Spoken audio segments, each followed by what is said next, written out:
Really, what is my goal with you this now afternoon?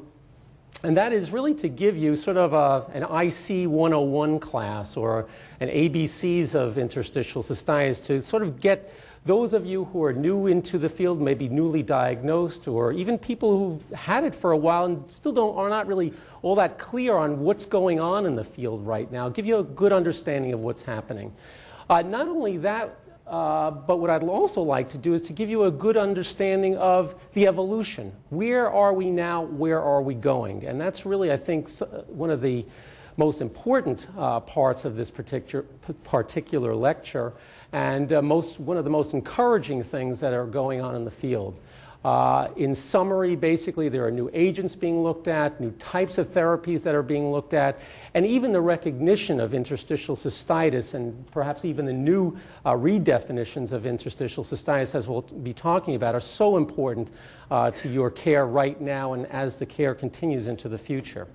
So with that being said, let's get right on and rock and rolling into what's going on in this particular arena.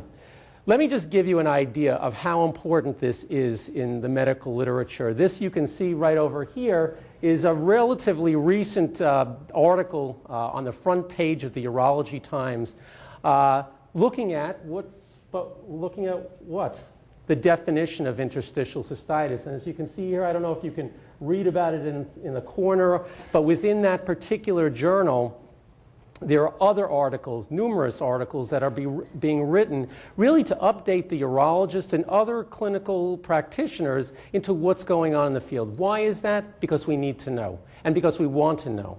It's an area that's always been a frustration to many clinicians in clinical practice, and people actually honestly do want to take care of you better.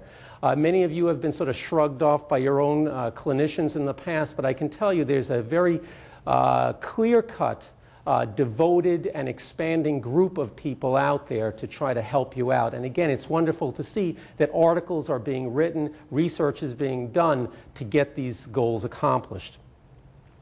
Well, let's start from the very beginning. What is interstitial cystitis? And really, if you were to be diagnosed perhaps around the turn of the last century, if somebody looked into your bladder with a cystoscope, that telescope we use to look onto your bladder surface, they might see this. This is, for those of you who are not used to looking in bladders, I presume most of you are not, there's a lot of red on that particular slide denoting lots of inflammation.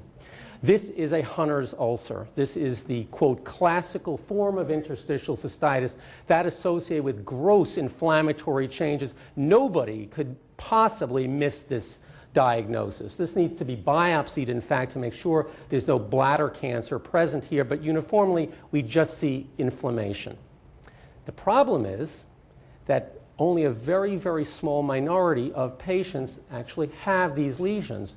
Most patients, when we look into their bladders who have interstitial cystitis, we see a completely normal pink bladder wall. That's about it.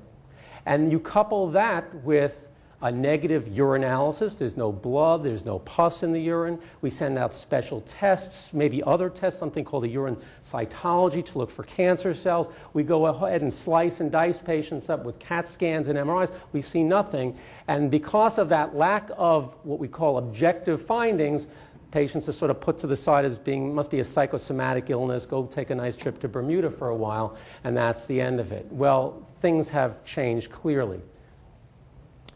And that gets into definitions. What is interstitial cystitis? To give you an idea of exactly how things are evolving, we're changing the name.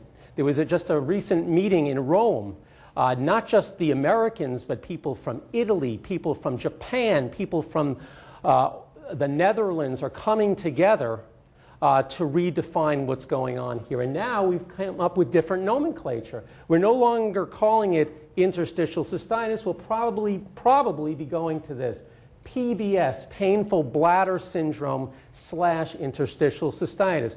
Yes, there are those patients with those Hunner's ulcers, that classical gross inflammatory infiltrate, giving it the itis meaning inflammation, but the majority of patients really have this painful bladder syndrome, a syndrome which is largely defined by its symptoms. So if you really break it down, What is interstitial cystitis? At least in my opinion, it is oversensitivity of the bladder whether or not inflammation is present. That categorizes the whole kit and caboodle right there.